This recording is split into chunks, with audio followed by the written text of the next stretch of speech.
Hello guys, back with another video, same day. It's kind of crazy, right? So we're gonna do test hands with Regenesis kashtira, and I'm gonna try to showcase how going first versus going second optimal hands, how you should go, and how we're going to play through all of our hands. That way you can optimize and getting the best testing as well as the best overall gameplay as you possibly can for your events, whether you're going to a regional, the North American World Championship qualifier, or your locals, or whatever else it is.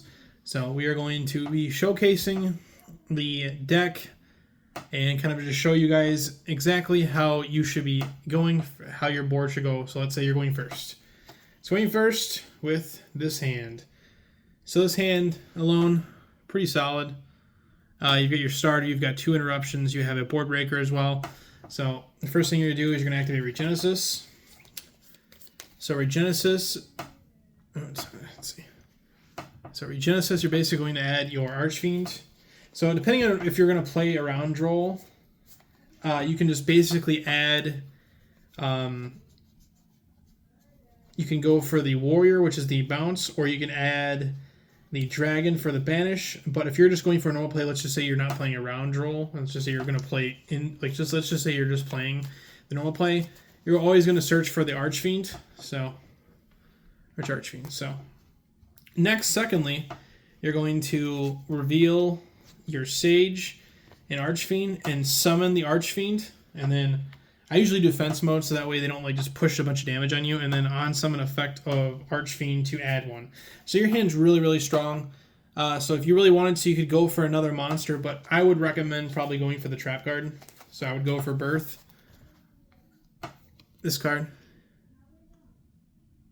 Just because Birth is such a powerful card, and being able to interrupt your opponent's really, really strong. And then basically, you're going to summon the Sage because you have a 2,500 monster in the field. You're going to set your Regenesis Birth, and then you're going to set your Board Breaker, and then you're going to end your turn with this. It doesn't look like a lot. I'm trying to move this over a little bit. It doesn't look like a lot, but this is a very solid board. This has got multiple interruptions. They're gonna have to play through a negate. You've got your Book of Moon or Soul Charge. And then you also have Droplet to send your other monsters. So you could, if you negate with the Sage, you can negate with that, and then you could Forbidden Droplet the Sage to get rid of it, and then you could basically just Soul Charge everything back to the field for more bodies if you really wanted to. So that's that. And then your opponent does anything with adding, you draw them immediately, and then you're basically going to be able to play through that. So that's normally how your deck normally proceeds. Like, it's not a super powerful, super combo deck. So it's just a really solid control deck. So let's do another hand. Let's just say we're going first. So going first, again, really solid hand here. So you have a couple different options here. You have Archfiend that can search Unicorn.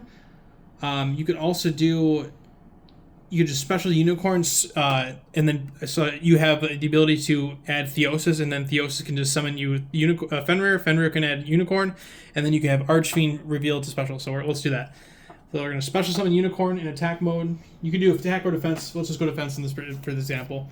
So we're going to use the effect of Unicorn. So this does not play very well around roll, but you have triple tax talent in hand. So you have a way to play. You have a way to like take advantage of your opponent. So let's just say for the sake of here, argument, let's just say we're not playing around it. We're just going to go for a normal standard play. We're going to have Theosis to hand, and then we're going to activate Theosis, targeting the monster, the Unicorn, and then we're going to summon Fenrir to the field. And then Fenrir is going to so you're going to use the effect of Fenrir now on after resolution to search for your Unicorn. So add Unicorn to hand. This is like the best ideal hand you can have, like almost basically. So and then you're going to use Archfiend effect, revealing Unicorn and himself in hand to activate the effect to summon to the field, and then on summon you're going to use the effect to add. So in this case here, we don't really have an Omni negate. We don't really have too much on that. So we're going to, for the sake of this, we're just going to go Sage here. You could go Sage or Birth, depending on what you wanted to do. In this case, I'm going to go for Sage this time. So, go Sage. So now you have an Omni Negate, you have a Banish, look at the extra deck Banish, and then you also have a Monster Banish as well, or a face-up card, as well as Lava Golem for during their turn, as well as you have a Unicorn for as well.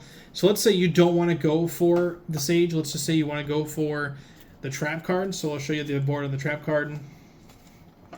So you're going to add the Trap, and then you're going to set the Trap, and then now your established board. Let's see.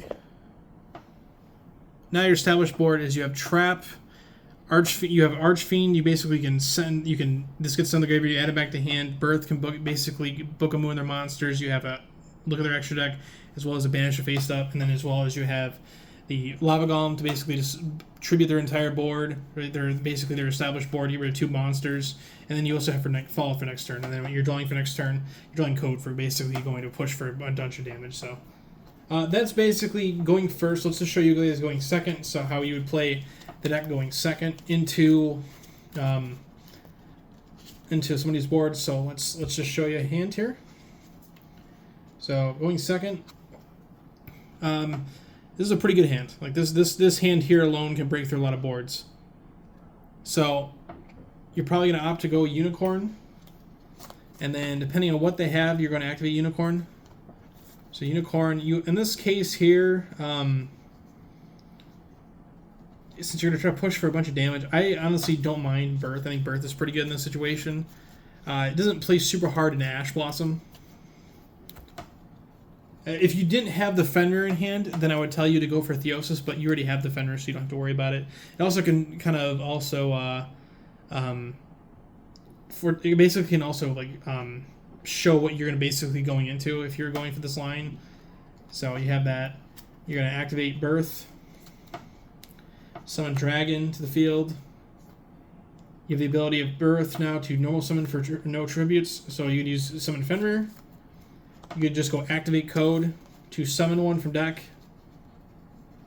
So you just summon an Archfiend. Archfiend triggers adding one. So in this case here, if you're going to push for game, you're going to go for big game. So you're going to have Lord.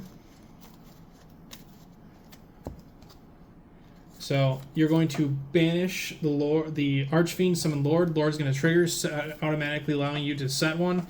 So you set Regenesis because you're not going to go for you're going second to kill them. So you're going to set Regenesis, and then you're going to activate Regenesis to basically. We're just going to add Sage to hand because we're going to have just the Omni Negate if we need to do it.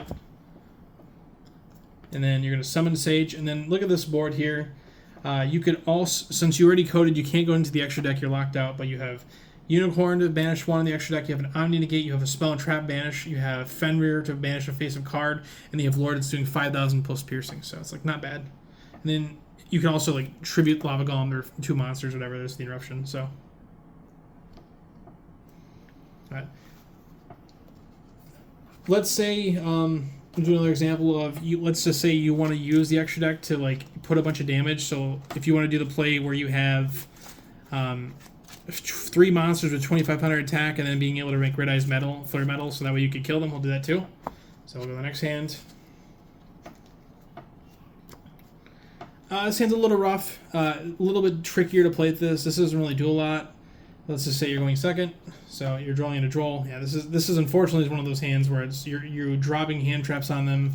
You're hoping that they're going to give you draws. If they do not give you, if they give you 1 draw, let's just say, you're getting another drop. So this hand's kind of bad. So unfortunately this hand, but we'll just show you just a random, a standard hand how you would play through if you're just trying to basically get to the triple 2,500 and then you're trying to push for.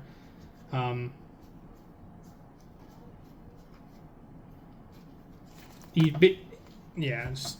you're basically just trying to push the 2,500 monsters and then being able to push for the extra, excuse me, sorry.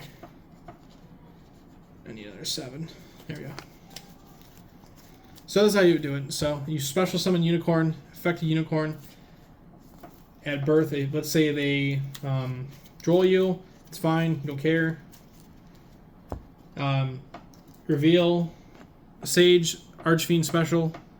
Doesn't get the effect of Archfiend. You summon Sage. You go to battle phase, you swing for 75, main 2. You go this.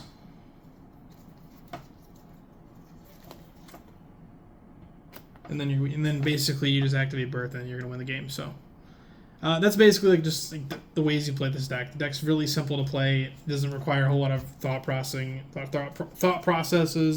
It doesn't require you to do a lot of elaborate testing unless you really want to try something out. But that's basically some combos you can try with the deck. If you guys like the video, please like and subscribe. Comment also some other ideas or some other things you'd like doing with the deck. And just, yeah, I appreciate it. And we will see you guys next week for the Nationals.